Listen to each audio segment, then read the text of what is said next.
Resume recording. Okay, so let me just repeat what I said. Right, we're doing the last category of the subordinating conjunctions, which is manner, and we've picked out as if to do. And Iman's here in class, and the sentence that she's given, you're asking for the syllabus as if as if you actually care about your exams. And that's obviously very relevant, and it's a very good sentence. Okay, so the one I have is where are we? There we are.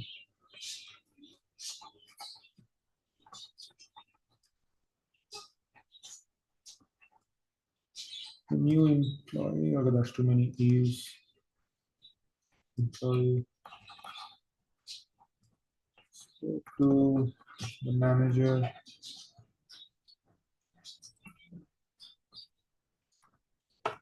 As if he was in charge.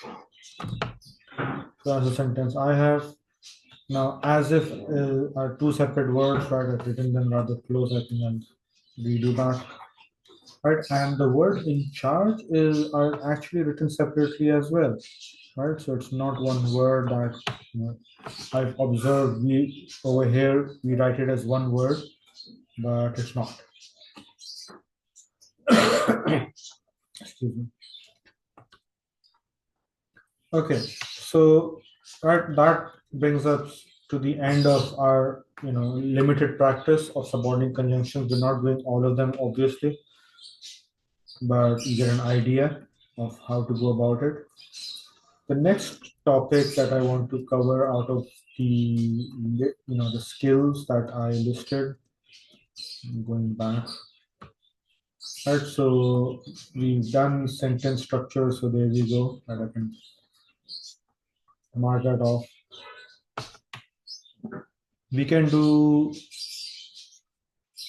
punctuation, and we can do sentence building. Right, so we haven't done that yet. And once we're done with that, paragraphing is a short topic, and tenses I'll review.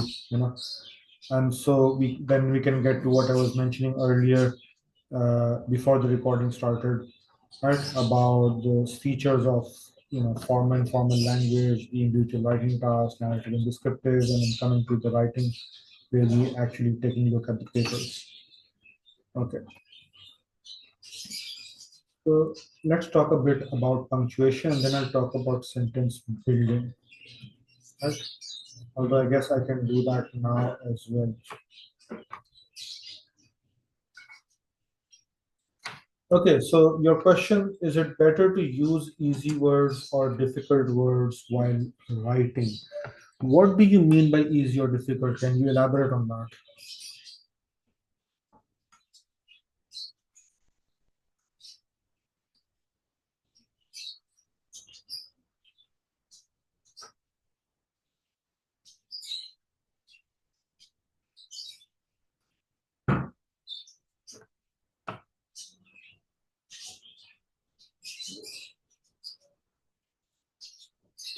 Okay, so right, using difficult synonyms of easy words. Now, it's not a matter of difficulty, it's a matter of how that word is considered in the language. And you weren't there, but that resource was shared on the group by another student. That's something I shared with the class. And if you've gone through the recordings for the previous classes, then there's something that I mentioned, the Oxford 3000 and the Oxford 5000 word list and the Oxford phrase list. Okay. And so what that will give you is words that are of a certain level. Yeah, okay, fine. So I'll share that again. And so words that are of a certain level, and you can, check the recordings for that. And so language is graded A1, A2, B1, B2, C1, C2, A1 being the lowest, C2 being the highest, right? And so because language is graded that way, so are the words that you use. And so, for example, if you're saying using synonyms of easy words, so the word good. Now, what students normally tend to do is that they call something good, or they call something very good, or very, very good. And that's really not, the kind of language you want to use. So when you're calling something good, right? Think about what it is that you're calling good. Is it like the taste of something that you're eating? So how does it taste? It tastes good. You could say it's delicious, right? You could say it is fabulous. It tastes just like simply out of this world. It's I can't, it's so appetizing. It's so delectable, right? If you're talking about something that looks nice, right? And so you're saying good or nice, you could say it looks beautiful, it looks stunning, it looks mesmerizing, whatever it is that you think that way, right? If it's a scene, if it's a person, if it's something else, uh, right? Uh, if you're talking about someone's health, right? And so, right, I'm feeling better, I'm feeling healthier than before, and right, so those are better words, and the reason that they're better is because they give it exact meaning in relevant to the context that you want to use them in, as opposed to just saying good or nice or big, right? So if you're calling something big, like what is it that you're calling big? You're calling a mountain big. A mountain is tall. It's like a high mountain. It's an enormous mountain, right? Or it's a tree, so it's a tall tree. It's a huge tree. It's something that could be massive, right? Right. So you want to use these kind of words instead of just saying nice or happy or good or big or I like or stuff like that. Like I hope that answers your question. If it does, then let me know. If not, then still let me know.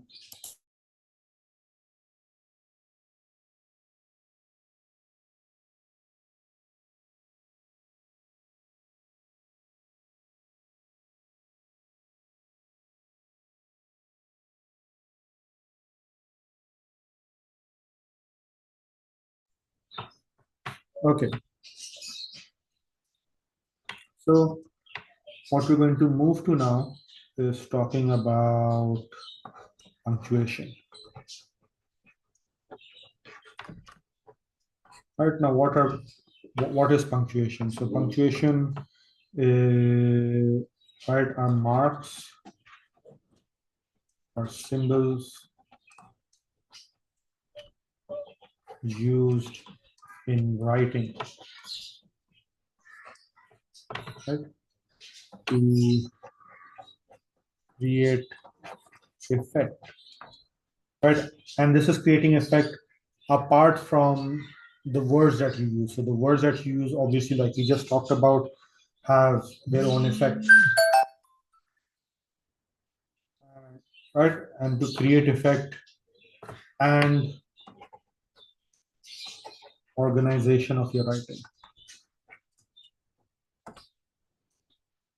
Right now, in the English language, there are about like 14 to 16 different symbols that are considered, or marks that are considered as punctuation. You might find, if you just look it up on you Google it, and might find someone listing less, someone listing maybe more, but 14 to 16. Okay. What do we have, right? You have, first of all, you have the full stop, right? Which is, we know, but surprisingly, as I said, that students nowadays don't know how to use a full stop. They're just putting commas everywhere, and that too, they don't know how to use properly, which I find very alarming, right? Since it's something like that should be pretty straightforward. Right, you've got the question mark,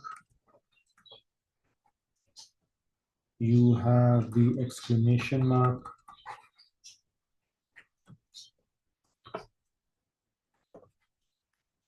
you have the comma.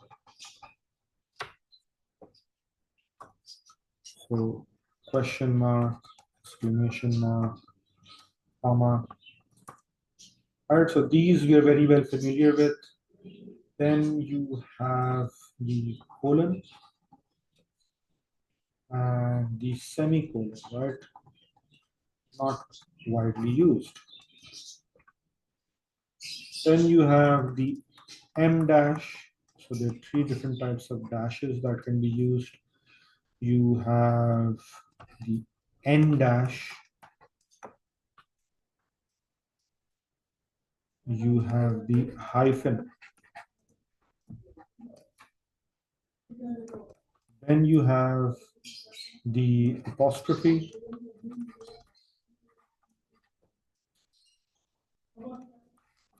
Then you have the quotation marks.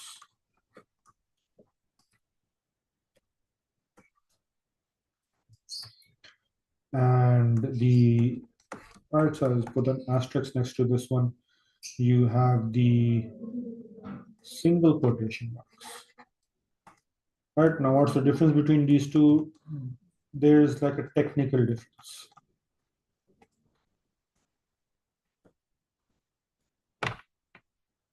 Number 13 is the ellipsis, which is fun to use. Then you have these three, which, I mean, the first one are brackets. Then you've got, right, the square brackets,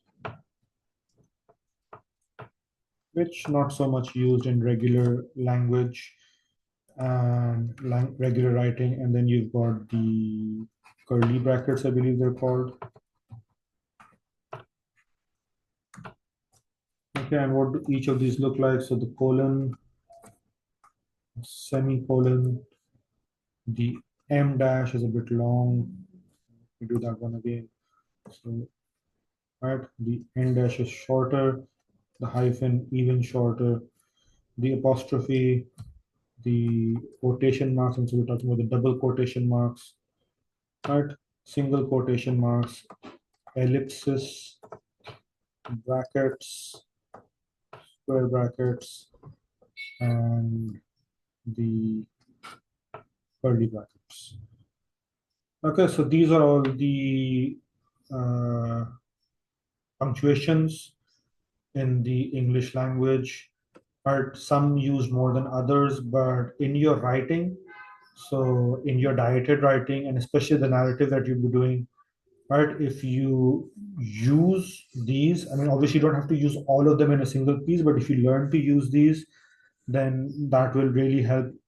And the thing is that each of these have their particular effect. Some of these have similar uses, right? And so when we get to that, I'll explain why you would use one over the other, right? Keep in mind that punctuations are not like sprinkles, right? They're not like toppings that you just, spread out over a cake or ice cream or whatever it is that you prefer having.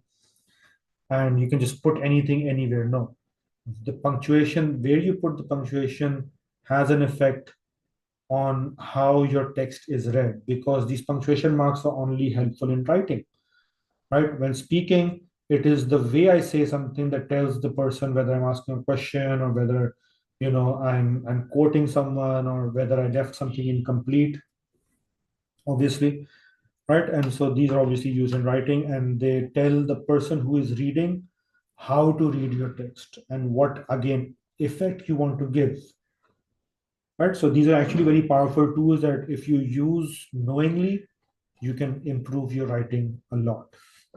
Okay, so, right, we can start with the full stop, which we are obviously very well familiar with, right? And we know it's used at the end of a sentence, right? A complete sentence, just to make that obviously clear. An example for that is Jack and Jill went up the hill, right? And we have a full stop over there, and that is my sentence. It's complete. If you have any question at any point, you can ask. I'm pretty sure it's simple at this point, right? You can also use a full stop after abbreviations. Okay, so abbreviations meaning, right? Or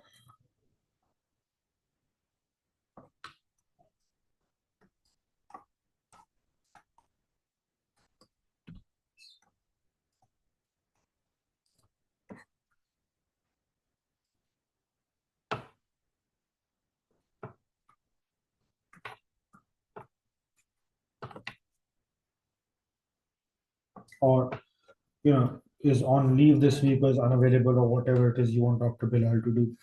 And so, right, this DR is an abbreviation for doctor. And similarly, you've got MR for Mr. or MS for Miss, MRS for Mrs., JR for junior, right? And so those kind of abbreviations, you put a full stop, right, after those. Then you have the question mark.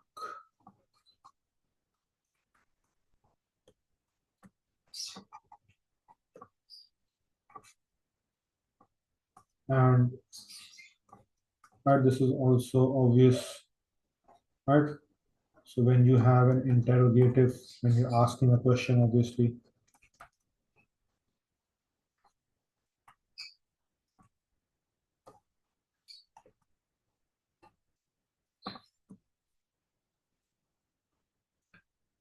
And for this one, right?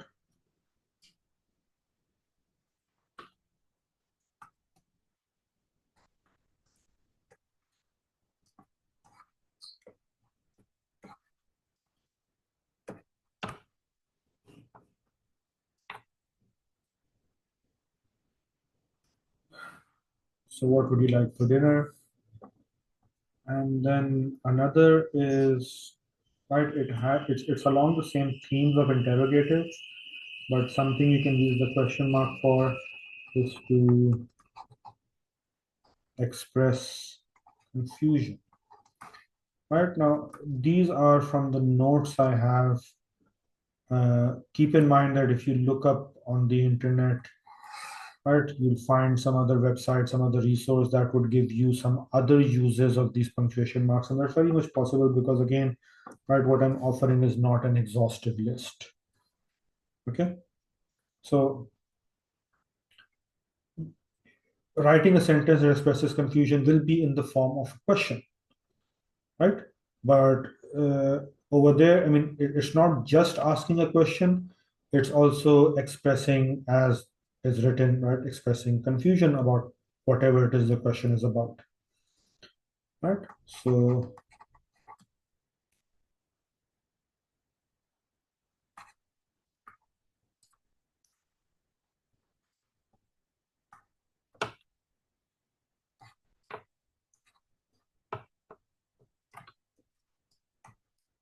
why do we have so much homework, right?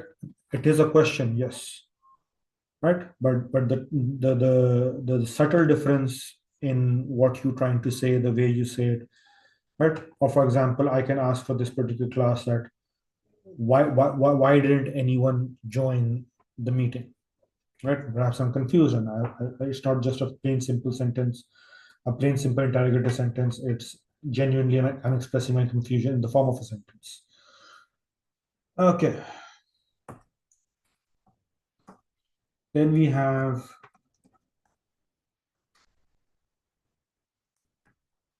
the exclamation mark, right? And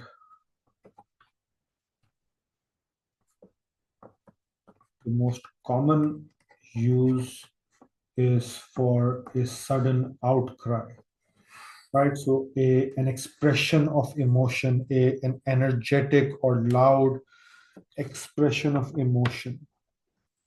And if you can just give me a minute.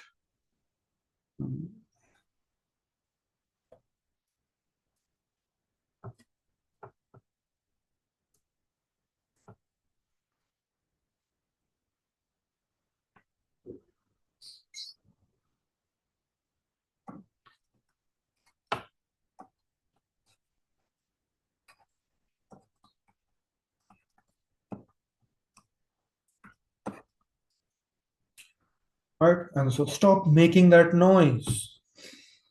It's right, someone shouting it out or saying it loudly or energetically, and there's obviously the emotion, the feeling of annoyance in right that goes with that, or maybe right uh, something like uh, right, something that students might use nowadays, such as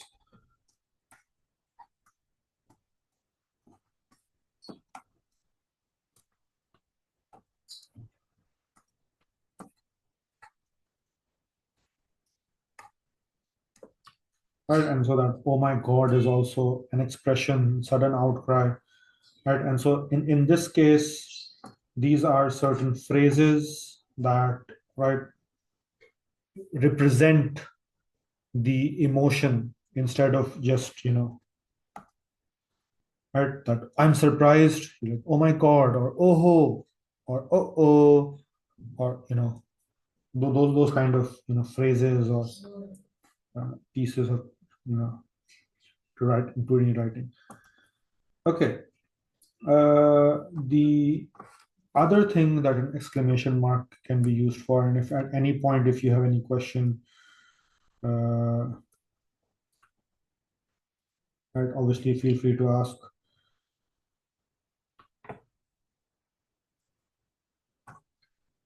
And so you have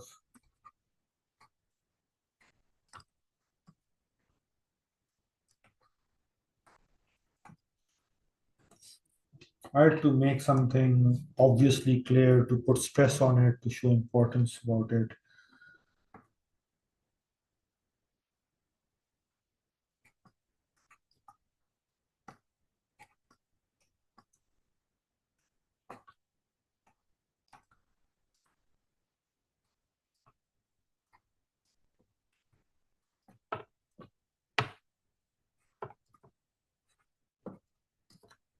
Right, and over here, perhaps the person isn't as energetic about what they're saying, but they want, like in writing, again, right, all of this is in written text, it's not in spoken text. And so what you want to show is not energy in the way it's being said, but you want to emphasize that whoever this person is, like who's saying this sentence, they wants to stress on the fact that he, she, they, whoever they are, right, find the kids annoying. Okay, so it's giving emphasis to that. Then we have the comma, and for 8 minutes. I don't know if we'll be able to complete it, but let's get started at least. Okay. Now, what do we have to say about the comma? Well, a number of things, right? One is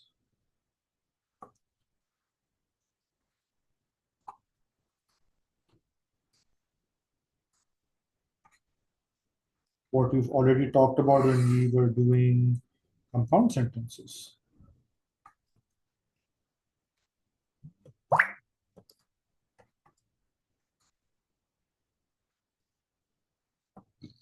And over here, you can, put in any compound sentence. So,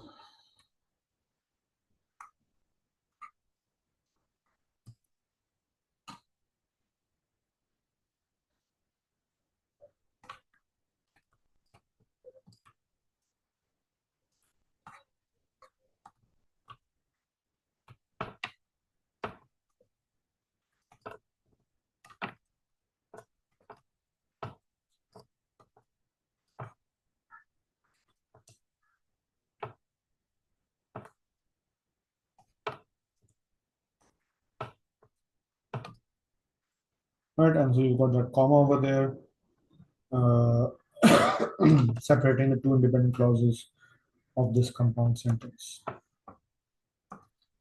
Then, right, you also have, right, separating a dependent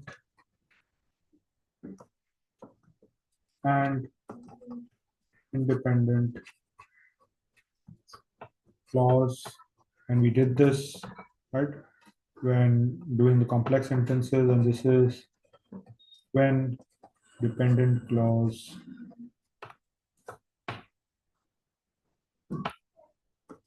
is uh, given first or brought first or mentioned first. Right, and for this you can have, right, after many attempts,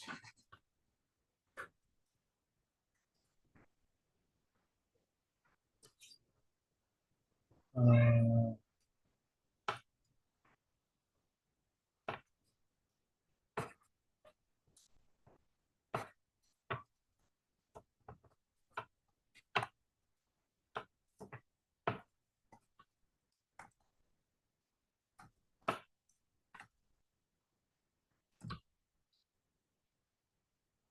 okay.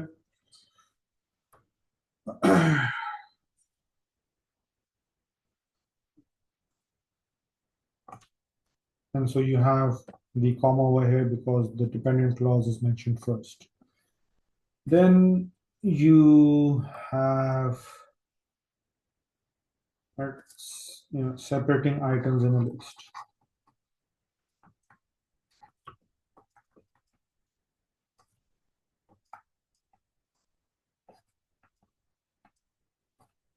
So we know commas are used over there.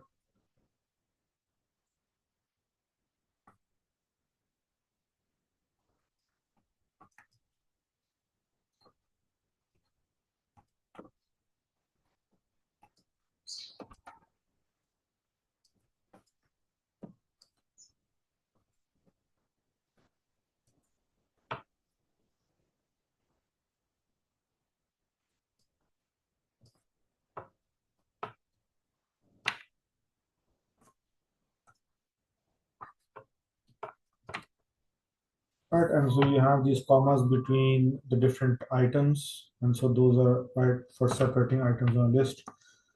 So again, we know that, but knowing is not enough because when we are working, we want to do it consciously, we want to do it attentively, and we want to get it right? Because the simplest things can, we can make mistakes. Gotcha. Then what else? Right, it's something for direct address.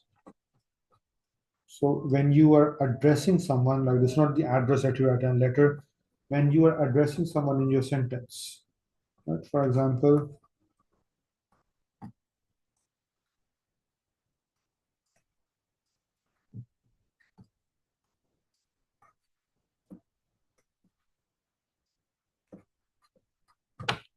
and so that's how you could do it, right? Thank you, Bilal, for your help. Now it doesn't uh, always have to be, in the middle. You could write it this way. Thank you for your help, Bilal. Okay, and so you can do it that way as well. And so it's not like you always need it to be in the center, in the middle of the sentence and have two commas. You can have it at the end and a full stop. Right, but if you're mentioning someone, and again, it's not like you do this always, right? Uh, Learning when and when not to do this is more of, when you experience the language, when you read, when you write, when you make mistakes, and you learn from your mistakes, and that's when you get the proper hang of it. Okay. Uh,